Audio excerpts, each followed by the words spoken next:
మన ఇళ్లల్లో వెలిగే బల్బు నుండి భారీ పరిశ్రమలు నడిచే వరకు ఎలక్ట్రిసిటీ మన జీవితంలో అంతర్భాగమైపోయింది. కానీ ఈ విద్యుత్తును ఉత్పత్తి చేయడానికి ప్రపంచం ఇప్పటికీ ఎక్కువగా బొగ్గు, చమురు, సహజవాయువు వంటి శిలాజ ఇంధనాలపైనే ఆధారపడుతోంది. ఈ ఇంధనాలు ఒకవైపు భూమిపై పరిమితంగా ఉండగా మరోవైపు కాలుష్యాన్ని పెంచి వాతావరణ మార్పులకు కారణమవుతున్నాయి. ఇలాంటి పరిస్థితుల్లో ప్రపంచవ్యాప్తంగా శాస్త్రవేత్తలు భవిష్యత్తులో ఎప్పటికీ తీరిపోని స్వచ్ఛమైన, సురక్షితమైన ఎనర్జీ సోర్స్ ని కనుగొనే ప్రయత్నాలు చేస్తున్నారు. ఈ నేపథ్యంలో చైనా రూపొందిస్తున్న ఆర్టిఫిషియల్ సన్ ప్రాజెక్ట్ ప్రపంచ దృష్టిని ఆకర్షించింది. కొందరు దీనిని మానవ చరిత్రలోనే అత్యంత గొప్ప శాస్త్రీయ ప్రయోగంగా పేర్కొంటున్నారు. మరి ఈ ఆర్టిఫిషియల్ సన్ అంటే ఏమిటి? చైనా నిజంగానే మరో సూర్యుడిని తయారు చేసిందా? ఇది భవిష్యత్తులో ప్రపంచ విద్యుత్ వ్యవస్థను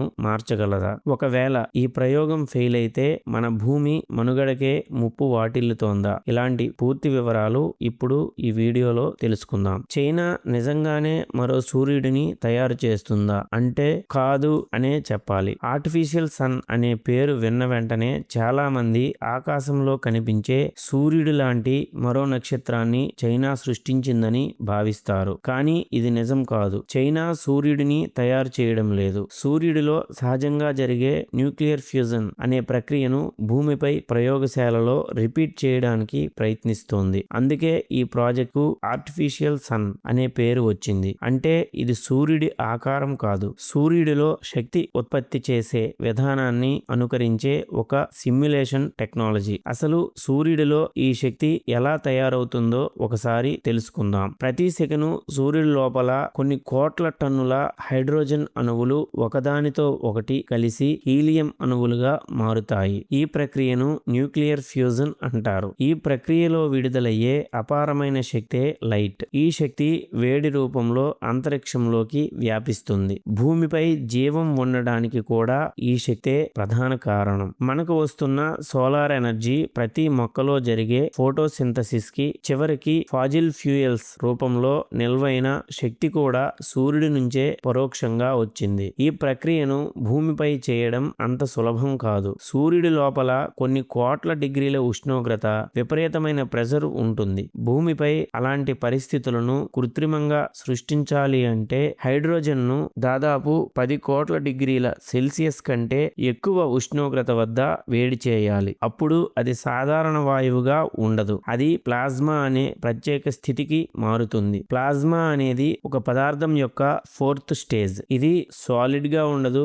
లిక్విడ్ గా ఉండదు, గ్యాస్ గా కూడా ఉండదు. ఇది అత్యంత అధిక ఉష్ణోగ్రతలో అణువులు తమ ఎలక్ట్రాన్లను కోల్పోయి విద్యుత్తును మోసుకెళ్లగల ఒక వేపర్ స్టేజ్ లోకి మారుతాయి. ఇక్కడే అసలు సవాలు మొదలవుతుంది. 10 కోట్ల డిగ్రీల ఉష్ణోగ్రతను ఏ లోహం కూడా తట్టుకోలేదు. అలాంటి ప్లాజ్మా ఒక గోడను తాకితే క్షణాల్లో ఆ గోడని కాల్చి కరిగిస్తుంది. అందుకే శాస్త్రవేత్తలు ప్లాజ్మాను గోడలకు తగలకుండా అత్యంత శక్తివంతమైన సూపర్ కండక్టింగ్ అయస్కాంత క్షేత్రాల సహాయంతో గాల్లోనే తేలేలా ఉంచుతారు. ఈ సాంకేతికతను ఉపయోగించే ప్రత్యేక రియాక్టర్ ను టోకామాక్ అంటారు. ప్రపంచంలోని అత్యాధునిక ఫ్యూజన్ పరిశోధనలు ఈ టోకామాక్ రియాక్టర్ల ద్వారానే జరుగుతున్నాయి. దీని లోపలి ప్రధాన భాగం బరువైన స్టెయిన్లెస్ స్టీల్ వాక్యూమ్ ఛాంబర్ తో తయారవుతుంది. ప్లాజ్మాను నియంత్రించే అయస్కాంతాల కోసం నియోబియంటిస్ వంటి సూపర్ కండక్టర్లను వాడుతారు. తీవ్రమైన వేడిని తట్టుకోవడానికి లోపలి గోడలకు టంగ్స్టన్ లేదా బెరీలియం వంటి వాటిని లేయర్ లాగా పూతపోస్తారు. చైనా రూపొందించిన ఈస్ట్ అంటే ఎక్స్పెరిమెంటల్ అడ్వాన్స్డ్ సూపర్ కండక్టింగ్ టోకామాక్ ప్రపంచంలోని అత్యంత ప్రముఖమైన ఫ్యూజన్ పరిశోధనా కేంద్రాలలో ఒకటి. ఇది చైనాలోని యాన్హుయ్ ప్రావిన్స్ లో ఉంది. ఈ రియాక్టర్ లక్ష్యం వెంటనే విద్యుత్ ఉత్పత్తి చేయడం కాదు, ఫ్యూజన్ ను ఎక్కువసేపు స్థిరంగా కొనసాగించే టెక్నాలజీని డెవలప్ చేయడం. ఇటీవల చైనా ఈ రియాక్టర్ లో కోట్ల డిగ్రీల ఉష్ణోగ్రత వద్ద ప్లాజ్మాను చాలాసేపు నియంత్రించి ప్రపంచ వ్యాప్తంగా శాస్త్రవేత్తల దృష్టిని ఆకర్షించింది. కానీ ఇక్కడ ఇంకా పూర్తి స్థాయిలో ప్రొడక్షన్ మొదలు కాలేదు. కానీ భవిష్యత్తులో ఫ్యూజన్ విద్యుత్ కేంద్రాలకు ఇది ఒక కీలక అడుగని చెప్పవచ్చు. ఇక్కడ మరో ముఖ్యమైన విషయం తెలుసుకోవాలి. ప్రస్తుతం ప్రపంచంలో పనిచేస్తున్న అణు విద్యుత్ కేంద్రాలు న్యూక్లియర్ ఫిజన్ సాంకేతికతను ఉపయోగిస్తున్నాయి. అంటే యురేనియం వంటి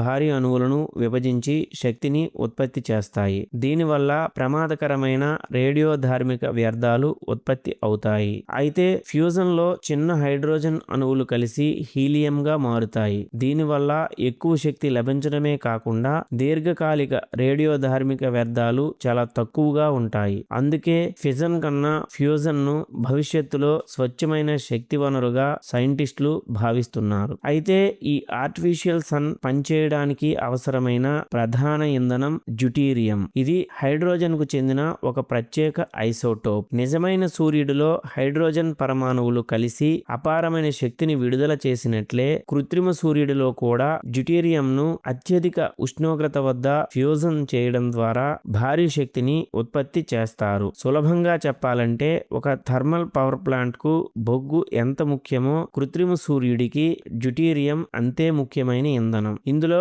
మరో విశేషం ఏమిటి అంటే డ్యూటీరియం సముద్రపు నీటిలో పుష్కలంగా లభిస్తుంది. అందుకే ఈ ఆర్టిఫిషియల్ సన్ విజయవంతమైతే ప్రపంచానికి చాలా కాలం పాటు ఇంధన కొరత ఉండకపోవచ్చని శాస్త్రవేత్తలు భావిస్తున్నారు. అంచనాల ప్రకారం 1 లీటర్ సముద్రపు నీటి నుంచి లభించే డ్యూటీరియం సుమారు 300 లీటర్ల పెట్రోల్ కు సమానమైన శక్తిని ఉత్పత్తి చేయగలదు. అంతేకాదు ఈ ప్రక్రియలో కార్బన్ ఉద్గారాలు చాలా తక్కువగా ఉండటం వల్ల కాలుష్యం తగ్గే అవకాశం ఉంది. దీంతో చమురు, బొగ్గు, సహజ వాయువులపై ఆధారపడటం తగ్గి భవిష్యత్తులో పరిశ్రమలు, నగరాలు మరింత పరిశుభ్రమైన శక్తితో నడిచే అవకాశం ఉంది. అంటే పెట్రోల్, డీజిల్ పై ఎక్కువగా ఆధారపడే మన భారతదేశం లాంటి దేశాలకు ఇది చాలా అవసరం. అయితే ఈ సాంకేతికతకు ఇంకా ఎన్నో సవాళ్లు ఉన్నాయి. ఫ్యూజన్ రియాక్టర్ ను నడపడానికి ప్రస్తుతం భారీ స్థాయిలో విద్యుత్ అవసరం అవుతోంది. ప్లాజ్మాను